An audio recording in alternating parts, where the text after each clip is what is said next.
All right, welcome to the deep dive. Today we are tackling a topic that's really fundamental, financial statement fraud. Sounds serious, and, well, it is. It really is. It's not just, some dry accounting thing. It's actually a form of deception with huge real-world impacts. Affects stock prices, people's jobs, Oh, everything. exactly. And for this deep dive, we're using some excellent source material excerpts from FinCrime Intelligence. They really lay out what this fraud is, how it works, and, crucially, why it matters. Yeah, they do a good job. So our mission here is to kind of cut through that, pull out the core insights for you, the listener. Get you the essential briefing fast, understand the landscape without getting bogged down in, overly technical details. Precisely. So you get the core concepts quick and clear. Okay, let's dive right in then. Fundamentally, what does this material tell us financial statement fraud is at its heart? Well, the core idea, what these excerpts really hammer home, is intentional misrepresentation. It's about deliberately messing with a company's financial statements. Intentional. That's the key word, isn't it? It's not just a typo or an honest mistake. No, absolutely not. It's a deliberate act. And it has a clear purpose to deceive stakeholders. Stakeholders like investors, people deciding whether to buy stock. Exactly. Investors, creditors deciding on loans, maybe potential partners, anyone relying on those numbers. This fraud basically manipulates their trust. And the aim of that manipulation is to, Right. what? Paint a rosier picture than reality. That's it. Make the company look healthier, maybe more profitable, less in debt than it truly is. Pumping up revenue, hiding expenses, things like that. Or making assets seem more valuable. Right. And the material's very clear.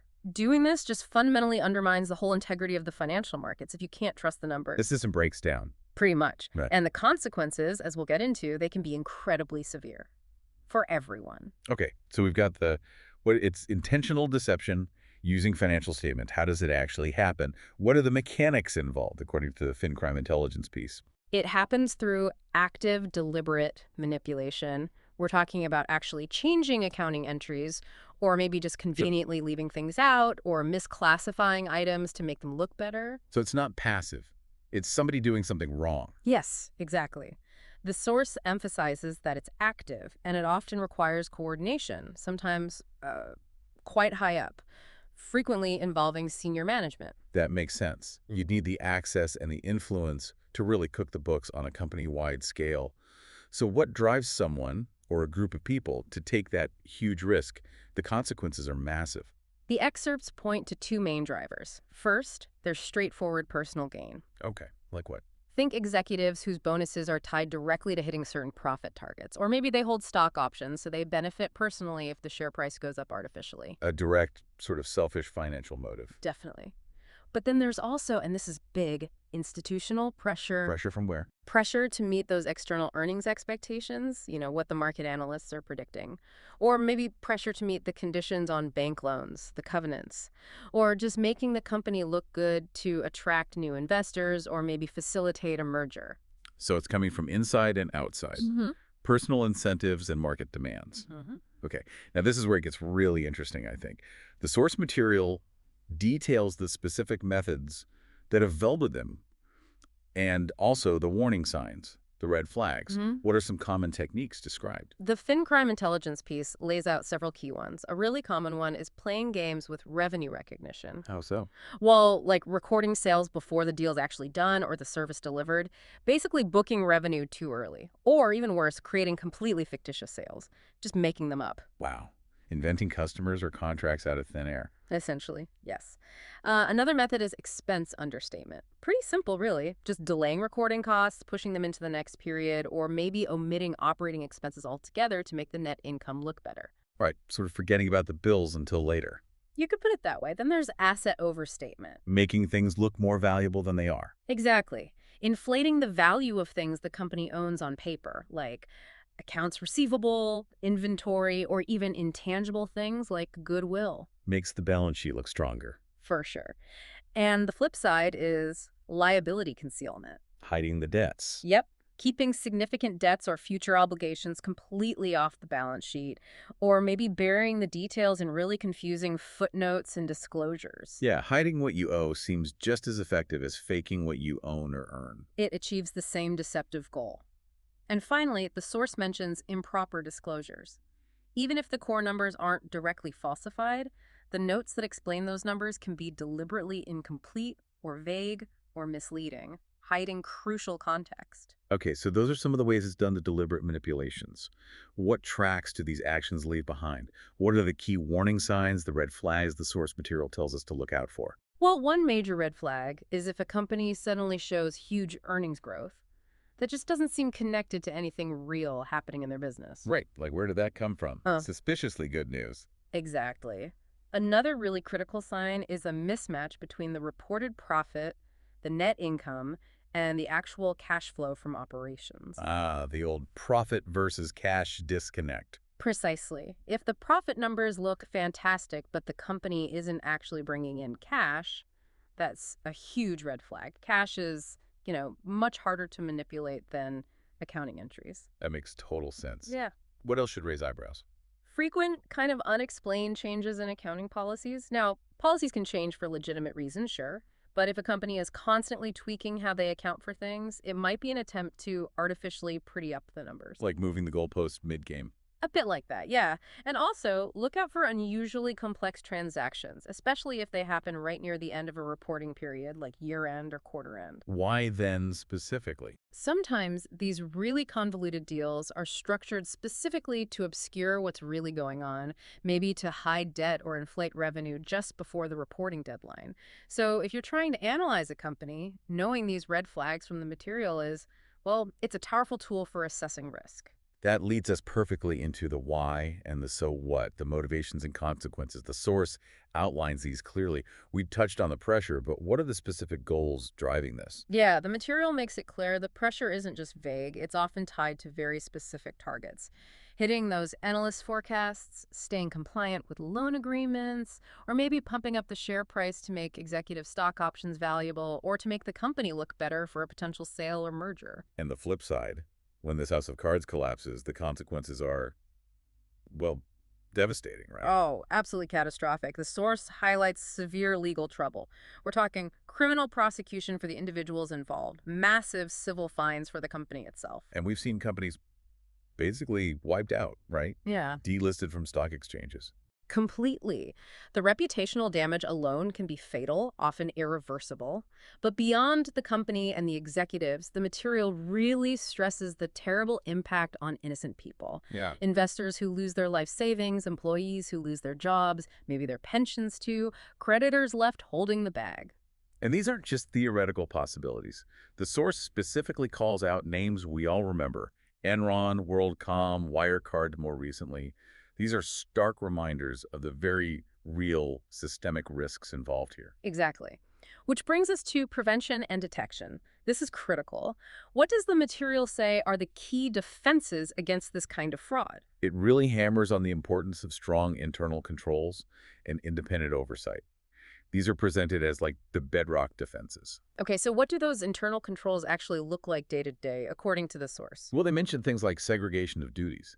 That's making sure no single person has control over an entire financial process from start to finish. Reduces opportunity. Makes sense. Spreads the responsibility. Right. And clear audit trails, so you can actually track every transaction, see where it came from, who approved it.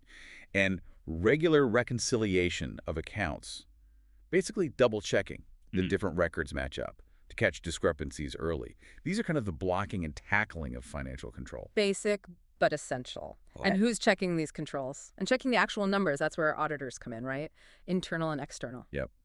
The material explains that external auditors have the job of giving an opinion on the overall financial statements. Are they presented fairly? And both internal and external auditors test the systems, looking specifically for weaknesses, inconsistencies, or signs of manipulation. They're a crucial check and balance. But it's not just about the processes and the auditors, is it? The source also talks about the importance of strong corporate governance. It does, yeah. Like having an empowered audit committee on the board of directors. They need the authority and, frankly, the backbone to really challenge management on tough questions. Ask the awkward questions. Exactly. And there needs to be the right tone at the top. Leadership has to consistently demonstrate, not just say, but show a commitment to integrity and transparency. Because if the bosses are signaling that cutting corners is okay. Then that message filters down pretty fast. Yeah. Exactly. And the material also really highlights the value of whistleblower programs. Allowing people to speak up safely. Right.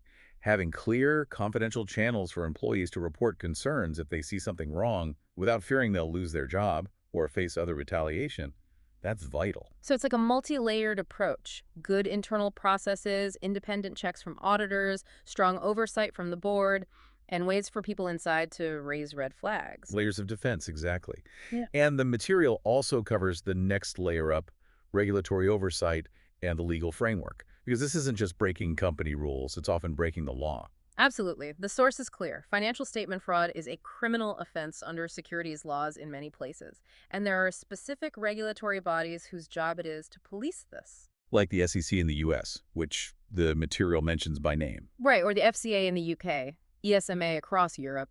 These agencies set strict reporting rules for public companies, and they have the power to impose some pretty hefty penalties when those rules are broken. They set the standards and they enforce them. The source also points to key laws like Sarbanes-Oxley or SOX, passed in the US after Enron and WorldCom. What did SOX do that's especially relevant here? Well, SOX really upped the ante on executive accountability. It mandates that both management and the external auditors have to assess and report on how effective the company's internal controls over financial reporting actually are. So they have to check the checks, basically. Yes, and crucially, SOX requires CEOs and CFOs to personally certify that the financial statements are accurate. They have to sign their names to it, puts them directly on the hook. That definitely focuses the mind, I imagine, and the legal consequences if caught. The material lists them out. And they are serious, huge fines, being barred from serving as a director or officer of a public company ever again, and yes, potentially prison sentences. So the legal framework provides the teeth, the enforcement mechanism. It's the ultimate backstop, yes. Okay, and finally, the source material kind of comes full circle back to something maybe less concrete, but just as important. The role of corporate culture and ethics. Yeah. This is presented as really foundational. The idea is that even with all the rules and controls, a truly ethical corporate culture is maybe the best defense. It fosters transparency, it rewards honesty, and it pushes back against that intense win-at-all-costs pressure that can sometimes drive fraud. It's about the underlying environment, not just ticking boxes on compliance forms. Exactly. And leadership is key here again. Constantly reinforcing the message that fair and truthful reporting is non-negotiable, and critically, actually supporting employees who raise ethical concerns, not shooting the messenger. Which makes those whistleblower channels actually work, right? If people trust, they won't be punished for speaking up. Precisely. Culture either enables reporting or stifles it. So the material suggests things like ongoing ethics training, having really clear policies, and consistent communication about zero tolerance for fraud are all vital. It helps everyone understand the risks, not just to the company, but to themselves, their colleagues, and the market as a whole. So it really is this powerful combination. Yeah. You need the ethical foundation built through culture, reinforced by strong internal controls, checked independently by auditors, overseen by vigilant governance at the board level, and then backed up by serious regulations and legal consequences. Yeah, a truly robust defense needs all those layers working together effectively. You can't really rely on just one. Wow. Okay. So we've really unpacked those insights from the FinCrime intelligence material. We've covered what financial statement fraud is, the how and the why behind it, those common techniques and red flags to watch for. Looked at the often devastating consequences, and explored that whole multi-layered approach to prevention and detection from culture and control right through to regulation. So hopefully you now have a much clearer, distilled understanding of the key issues around this really critical topic drawn directly from the source material we looked at. It's a solid foundation for being much better informed. Absolutely. Yeah. Which leaves us with maybe one final thought for you to consider, building on everything we've discussed. Given all these different defenses we talked about, the controls, the regulations, the importance of culture, what specific role does your own individual awareness, maybe your vigilance, or even your willingness to speak up, play in creating an environment where this kind of fraud is just less likely to take root, especially when things get tough and the pressure is on?